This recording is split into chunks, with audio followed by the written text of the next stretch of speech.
நண்பர்கள் அனைவருக்கும் வணக்கம். இந்தியாவை மிரட்டி இருக்கு பாகிஸ்தான். அதாவது இவர் இப்படி மிரட்டல் விடுத்து இருக்கிறது பாகிஸ்தானுடைய பிரதமருக்கு தெரியுமா தெரியாதா அப்படின்னு தெரியல. ஆனா பாகிஸ்தான் அமைதியாக இருந்தாலே இந்தியா எந்த உதவியும் செய்ய மாட்டாங்க. இப்படி நீங்கள் மிரட்டல் விடும் விதமாக பேசினீங்கன்னா உங்களுக்கு ஒரு சொட்டு தண்ணி கூட கிடைக்காது அப்படிங்கிறது தான் இந்தியா உடனடியாக பழிக்கு பழி வாங்கியிருக்காங்க. அதாவது அதிரடியான அறிவிப்பு ஒன்று வெளியிட்டிருக்காங்க. இதை கண்டு பாகிஸ்தானுடைய பிரதமர் கதிகலங்கி போயிருக்கிறார் அப்படின்னு சொல்லப்படுது. வாயை வச்சுக்கிட்டு சும்மானாச்சும் இருங்கடா அப்படின்னு சொல்கிற மாதிரி அவர் இப்போ நடந்திருக்கிறாரு. அது என்ன அப்படிங்கிறத நம்ம இந்த வீடியோவில் தெரிஞ்சுக்கலாம் நண்பர்களே. அதே போல் இந்தியா துருக்கிக்கு ஒரு முக்கியமான கண்டிஷன் ஒன்று போட்டிருக்காங்க. அது என்ன அப்படிங்கிறதையும் பார்த்துடலாம். அதுக்கு முன்னாடி நம்முடைய சேனலை சப்ஸ்கிரைப் பண்ணாமல் பார்க்குறீங்கன்னா மறக்காமல் சப்ஸ்கிரைப் பண்ணிக்கோங்க. புதுசாக நம்முடைய வீடியோ பார்த்துட்டு இருக்கீங்கனாலும் கீழே இருக்கும் சப்ஸ்கிரைப் பட்டனை தட்டி அந்த பெல் ஐக்கானை கிளிக் பண்ணிக்கோங்க. எங்களுக்கு கொடுக்குற தண்ணீரை நீங்கள் நிறுத்துனீங்கன்னா உங்களுடைய மூச்சை நாங்கள் நிறுத்துவோம் அப்படின்னு பாகிஸ்தான் ராணுவத்துடைய inter services public relations director general எச்சரிக்கை விடுத்திருக்கிறாரு. அவருடைய இந்த ஆணவமான பேச்சு இந்தியாவில் கடுமையான எதிர்ப்பாளைகளை சந்திச்சிருக்கு. பாகிஸ்தானுடைய ராணுவ செய்தி தொடர்பாளர் லெப்டினன்ட் ஜெனரல் அகமது ஷெரீப் சௌத்ரி பேசிய இந்த கருத்துக்கள் தீவிரவாதி ஹபீஸ் சயீத் பேசிய கருத்துக்களுடன் ஒத்துப்போகுது அப்படின்னும், ஹபீஸ் சயீத் இதே போல இந்தியா தண்ணீர் தரல அப்படின்னா நாங்கள் பாதிக்க மாட்டோம், இந்தியா தான் அதன் விளைவுகளை சந்திக்கும், கடுமையான விலைகளை சந்திக்கும் அப்படின்னும், இந்தியர்கள் உயிரை விட வேண்டி இருக்கும் அப்படின்னு சொல்லியிருந்தாங்க. அதே கருத்தை தான் இப்போது அந்த நாட்டுடைய ராணுவத்துடைய செய்தி தொடர்பாளர் தெரிவிச்சிருக்கிறாரு. அங்கே பாகிஸ்தான் ராணுவம் தீவிரவாத அமைப்பு இரண்டும் ஒரே மரத்தில் செல்லும் இரண்டு கிளைகள். இரண்டுக்குமே பார்த்தீங்கன்னா வேறுபாடு எல்லாம் இல்லை அப்படின்னு சொல்றதுதான் வழக்கம். அதை நிரூபிக்கும் விதமாக தான் பாகிஸ்தானுடைய ராணுவம் அந்த நாட்டு தீவிரவாதி சொன்ன அதே கருத்தை சொல்லியிருக்கு. ஆனால் உலக நாடுகள் எல்லாம் இதை கண்டும் காணாமலும் இருக்காங்க. அதாவது பாகிஸ்தான் கூட 1960 பார்த்தீங்கன்னா சிந்து நதி நீர் ஒப்பந்தம் மேற்கொள்ளப்பட்டுச்சு. இதை இந்தியா கைவிட்ட நிலையில தான் பாகிஸ்தானில் பார்த்தீங்கன்னா செனாப் நதி வற்றி போயிருக்கு. 3 மேற்கு நதிகளாக சிந்து, ஜூலம் மற்றும் செனாப் நதிகளில் செனாப் இப்போ முற்றிலுமாக வற்றி போயிருக்கு. பாகிஸ்தானுடைய பஞ்சாப்ல இருக்கும் ஷியால்கோட்டில் இந்த செனாப் நதி பாயுது. இது 3 வாரங்களாக தண்ணீர் இல்லாமல் வறண்டு ஓடுது. 1960ஆம் ஆண்டின் சிந்து நதி நீர் ஒப்பந்தம் உடனடியாக கைவிடப்படும் அப்படின்னு முடிவு எடுக்கப்பட்டிருக்கு. சிந்து நதி மற்றும் அதன் துணை நதிகளில் கிடைக்கும் நீரை பயன்படுத்த மேற்கொள்ளப்பட்ட ஒப்பந்தம் ஆகும். இது உலக வங்கியால் ஏற்பாடு செய்யப்பட்டு பேச்சுவார்த்தை நடத்தப்பட்டு இந்தியாவுக்கும் பாகிஸ்தானுக்கும் இடையில இந்த ஒப்பந்தம் மேற்கொள்ளப்பட்டுச்சு. இப்பேற்பட்ட நிலையில தான் எங்களுக்கு வழங்கும் தண்ணீரை நீங்க நிறுத்தினீங்கன்னா உங்களுடைய மூச்சை நாங்க நிறுத்துவோம் அப்படின்னு பாகிஸ்தான் ராணுவத்துடைய inter services public relations director general எச்சரிக்கை விடுத்திருக்கிறாரு. இந்த நிலையில தான் இந்தியா கடுமையான பதிலடி கொடுத்திருக்காங்க.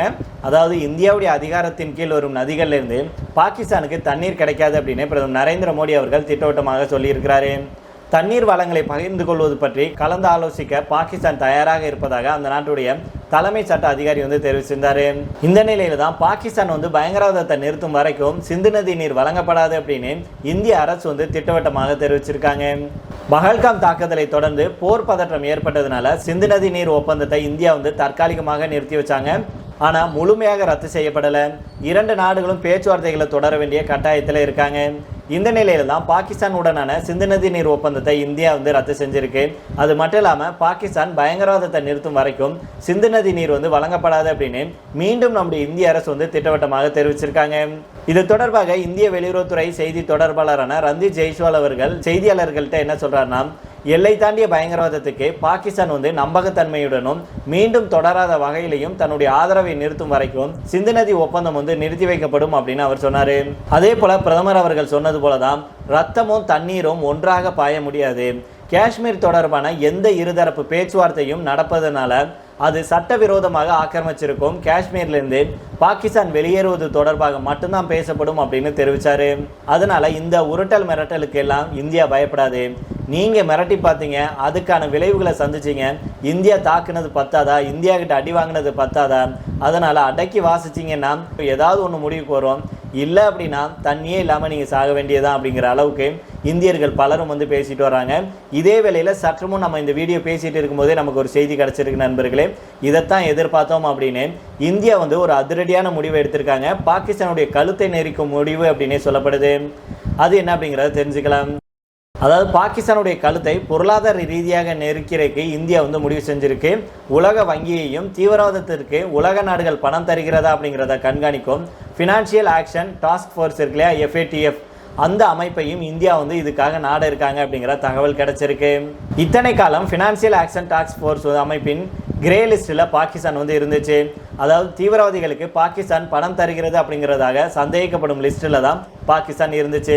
சமீபத்தில் தான் அந்த லிஸ்ட்டில் இருந்த பாகிஸ்தான் வெளியே வந்துச்சு. மீண்டும் அந்த லிஸ்ட் உள்ளே பாகிஸ்தானை கொண்டு செல்ல இந்தியா வந்து காய் நகர்த்த இருக்காங்க. அப்படி மட்டும் நடந்துச்சுன்னா பாகிஸ்தானுக்கு முதலீடுகள் அப்படிங்கிறது எதுவுமே வராது. ஏற்றுமதி இறக்குமதி வந்து கடுமையாக குறையும். அவங்களுடைய பொருளாதாரம் வந்து நாசமடையும் அப்படின்னு சொல்கிறாங்க. பாகிஸ்தான் வந்து ஜூன் 2018 இந்த FATF இருக்கு இல்லையா, இதில் வந்து பார்த்தீங்கன்னா கிரே லிஸ்ட்டில் இருந்துச்சு. இருந்தாலும் பயங்கரவாத நிதியுதவியை கட்டுப்படுத்த அரசாங்கம் உறுதியளித்ததை தொடர்ந்து அக்டோபர் 2022 அது பட்டியலிருந்து நீக்கப்பட்டுச்சு. பயங்கரவாத குழுக்களுடன் தொடர்புடைய நபர்களை சிறையில் அடைச்சு சொத்துக்களை பறிமுதல் செய்ததாகவும் பாகிஸ்தான் வந்து சொன்னாங்க. இந்த நிலையில தான் பாகிஸ்தான் நாட்டை மீண்டும் அந்த லிஸ்ட்டில் சேர்க்கிறதுக்கு தேவையான வேலைகளை செய்ய இந்தியா வந்து களமிறங்கியிருக்காங்க. சர்வதேச நாணய நிதியத்தில் கடன் பெற்ற பாகிஸ்தான் தற்போது அடுத்த கட்ட கடனுக்காக உலக நாடுகளிடம் கையேந்தி நிற்குது. சர்வதேச நாணய நிதியத்திலிருந்து அடுத்த 24 மணி நேரத்தில் கடன் பெற பாகிஸ்தான் திட்டமிட்டிருக்காங்க.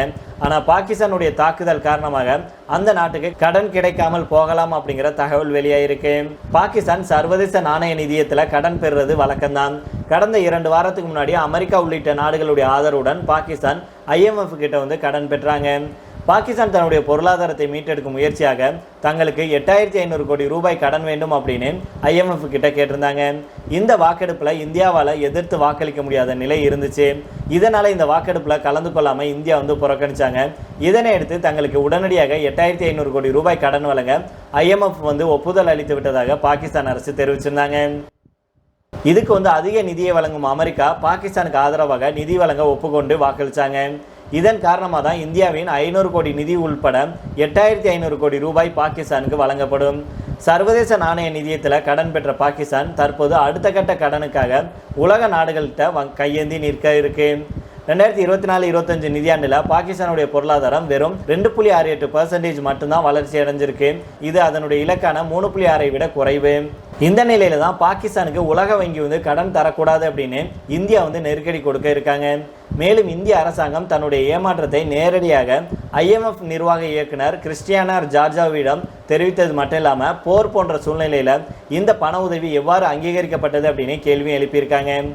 உலக நாடுகள் வழங்கும் இந்த பணம் தீவிரவாதத்துக்கு பயன்படுத்துவதாக உலக வங்கியிடம் புகார் அளிக்கிறதுக்கு இந்தியா வந்து திட்டமிட்டிருக்காங்க. ஜெர்மனி, இத்தாலி, பிரான்ஸ் ஆகிய நாடுகளிடம் இதுக்காக இந்தியா வந்து புகார்களை அளிக்க இருக்காங்க. அதனால பாகிஸ்தானுக்கு ஒரு மிகப்பெரிய அளவில் அடியை கொடுக்கறதுக்கு, பாகிஸ்தானுடைய கழுத்தை நெரிக்கிறதுக்கு இந்தியா வந்து ஆட்டத்தை ஆரம்பிச்சிருக்காங்க. இனி பாகிஸ்தானுடைய ஆட்டம் வந்து க்ளோஸ் தான். பக்காவான ஸ்கெட்சை போட்டிருக்காங்க இந்தியா அப்படின்னு சொல்லப்படுது. அதனால் பொறுத்து வந்து பார்ப்போம் நண்பர்களே. இதை தொடர்ந்தே பார்த்தீங்க அப்படின்னா பாகிஸ்தானுக்கு நீங்கள் வந்து கொஞ்சம் சொல்லி புரிய வைங்க, இல்லைன்னா நிலைமை ரொம்ப மோசமாயிரும் அப்படின்னு இந்தியா வந்து துருக்கிக்கு கண்டிஷன் ஒன்று போட்டிருக்காங்க. எல்லை தாண்டிய பயங்கரவாதத்தை பாகிஸ்தான் கைவிட வைக்க துருக்கி அந்த நாட்டை ஊக்குவிக்கும் அப்படின்னு நாங்கள் நம்புகிறோம் அப்படின்னு தெரிவிச்சிருக்காங்க இந்தியா. பஹல்காம் தாக்குதல் சம்பவத்துக்கு எதிராக இந்தியா வந்து ஆபரேஷன் சிந்து நடவடிக்கையை மேற்கொண்டிருந்தாங்க. இதுக்கு எதிராக பாகிஸ்தான் இந்தியா மீது ட்ரோன் தாக்குதல் முயற்சியை மேற்கொண்டாங்க. இந்த வாரத்தில் பாகிஸ்தான் பக்கம் துருக்கி நிற்பதாக அறிவித்திருந்த நிலையில தான் இந்தியா தன்னுடைய நிலைப்பாட்டை மீண்டும் தெளிவுபடுத்தியிருக்காங்க. இது தொடர்பாக செய்தியாளர்களை சந்தித்த வெளியுறவு அமைச்சகத்துடைய செய்தி தொடர்பாளரான ரந்தீர் ஜெய்ஸ்வால் அவர்கள் என்ன சொல்றாருன்னா, எல்லை தாண்டிய பயங்கரவாதம் அப்படிங்கிறத பாகிஸ்தான் அரசு கொள்கைகளை ஒன்றாக கடைபிடிச்சிட்டு வருது. அதே போல பயங்கரவாத சூழல்களை பாகிஸ்தான் பொத்தி பாதுகாத்துட்டு வருது. இதையெல்லாம் அந்த நாடு நம்பும் வகையில் வந்து கைவிட வேண்டும். அதுக்கு துருக்கி உதவ வேண்டும். துருக்கி இதுக்காக பாகிஸ்தானை வலியுறுத்தும் அப்படின்னு நாங்கள் நம்புகிறோம். ஒருவருக்கொருவர் கொண்ட கவலைகள் மற்றும் உணர்வுகளுக்கு மதிப்பளித்தல், புரிந்து கொள்ளுதல் ஆகியவற்றின் அடிப்படையில் தான் உறவுகள் வந்து கட்டமைக்கப்படுது அப்படின்னு அவர் சொல்லியிருந்தாரு. துருக்கி தொடர்ந்து பாகிஸ்தானுக்கு தன்னுடைய ஆதரவை வழங்கிட்டு வருது. ஆனால் இந்தியாவில் இதுக்கு முன்னாடி நடந்த பயங்கரவாத தாக்குதல்கள் அனைத்துக்கும் பாகிஸ்தான் கூட தொடர்பு இருக்கிறது அதிகாரப்பூர்வமாக நிரூபணமாகியிருக்கு. இப்படி இருக்கையில் பாதிக்கப்பட்டவர்களின் பக்கம் நிற்காமல் தாக்குதல் நடத்துபவர்களின் பக்கம் நிற்கிறது எந்த விதத்தில் நியாயம் அப்படிங்கிறதான் கேள்வி. துருக்கி இதுக்கு கள்ள மௌனம் சாதிக்குது அப்படின்னு சொல்கிறாங்க. இப்படி இருக்கையில் தான் இந்தியா வந்து தன்னுடைய அதிகாரப்பூர்வமாக துருக்கியுடனான உறவு குறித்து தன்னுடைய நிலைப்பாட்டை எடுத்து சொல்லியிருக்காங்க. அதனால் துருக்கி வந்து ஒன்று செஞ்சால் செய்யட்டும், அது பாகிஸ்தானுக்கு நல்லதுன்னு நினச்சா செய்யட்டும், பயங்கரவாதத்தை அடியோட கைவிடுறதுக்கு துருக்கி வந்து பாகிஸ்தானுக்கு எடுத்து சொல்லணும் அப்படின்னு சொல்லி இந்தியா வந்து துருக்கிக்கு பாகிஸ்தான் விஷயமாக கடுமையான ஒரு கண்டிஷன் ஒன்று போட்டிருக்காங்க. அதனால் பொறுத்திருந்து பார்ப்போம் என்ன நடக்குது அப்படின்னு. சரி நண்பர்கள், இதோட நம்ம இந்த வீடியோ முடித்துக் கொள்ளலாம். இதை பற்றி உங்களுடைய கருத்துக்களையும் கீழே உள்ள கமெண்ட் பாக்ஸில் சொல்லுங்கள். மீண்டும் நாளை வேறு செய்திகளுடன் உங்களை சந்திக்கிறேன். நன்றி, வணக்கம்.